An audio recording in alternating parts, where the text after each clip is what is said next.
Hey everyone, this is lesson 1, Stepping Stones to Exploration, and this is from the 1.3 module. So 1.3 is all about European exploration.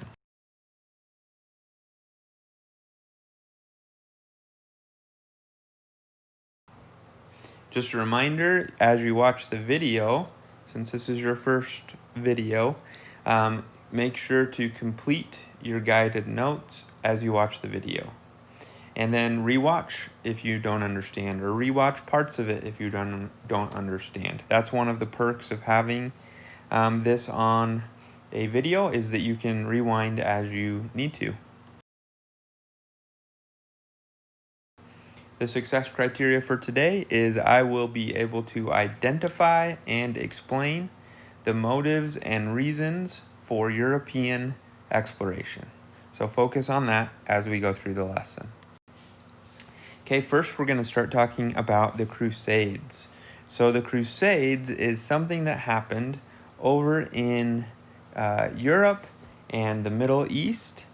And so you might be wondering, well, why the heck are we talking about this? Isn't this supposed to be American history? And you are correct, this is American history. Good job on knowing your classes. But the Crusades do have to do with American history. And I will tell you how. Okay, by the end of this, you will know why we're talking about the Crusades. But the Crusades were basically a series of wars and battles between two groups of people, and that would be the Christians and the Muslims. And it was fought over the Holy Land. Okay, so over in Jerusalem, that area is known as the Holy Land. And the reason it was fought is that area of land was important to both religions. And so they're basically fighting over the area, which is really still going on to this day. So here's the main reason why we're talking about the Crusades. The main reason we're talking about the Crusades is because as these Christian soldiers went to the Holy Land, to the Middle East, they would get some goods and some products that they had never had before. Things like spices and silk. Okay, these are like certain things that they had just never had before. And so they would bring those back to the people in Europe, and they would try these things that they had brought back from the Holy Land, and they would want more of it. So you look here on this map, and you have people coming over to the Holy Land from Spain, from France, from England, even from the Roman Empire. They're going to the Holy Land, they're trying these new goods, and they're bringing them back and giving people a taste of it. So it was all in the 1100s. And so again, while they're going there, they're bringing back these goods such as silks and spices. And now if you think about that, let's just think about that for a minute. So, okay, you're thinking spices. Well, okay, that's cool. I like spices, but they're not that cool. Well, think about the food that you eat. Okay, think about your favorite dinner. Okay, for most food that we have, if you did not have spices, it would not taste very good.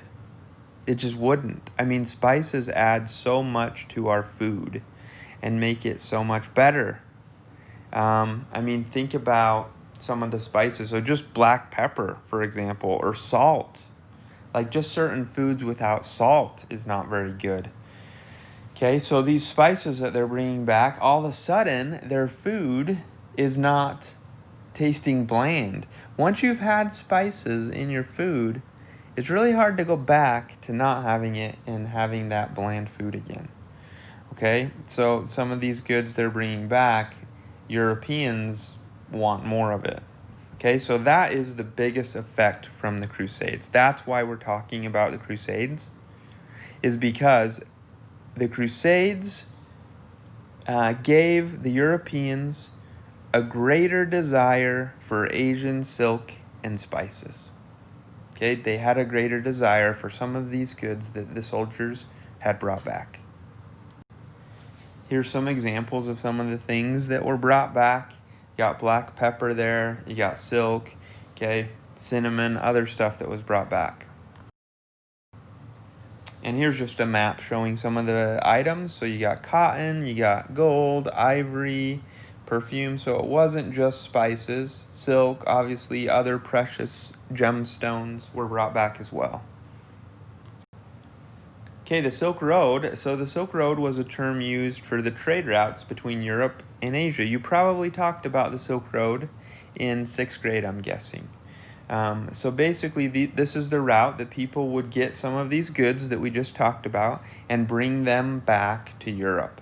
Okay, so they would travel along these routes and bring them back. Now, as these goods have to go from east to west and get into Europe, they're passing through several different countries where they're getting taxed. They're going through different middlemen, and it takes a long time, okay, to get over from Asia into Europe. And so by the time this stuff gets to Europe, it's pricey. It is expensive because of all the effort and time it's taken to get it there. Okay? So, and the demand is so high. Like this stuff is pricey. Okay? So that is important when we're talking about why Europeans started to explore. Okay, the 3Gs. So this is just some of the main motivations when we talk about European explorers. These are some of the things they were motivated by the most. Okay, so we call them the 3Gs. So we got 1, God, 2, gold, and then 3, glory. And we're going to talk about each of these.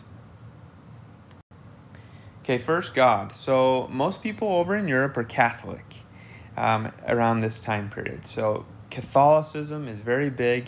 The Catholic Church has a lot of power.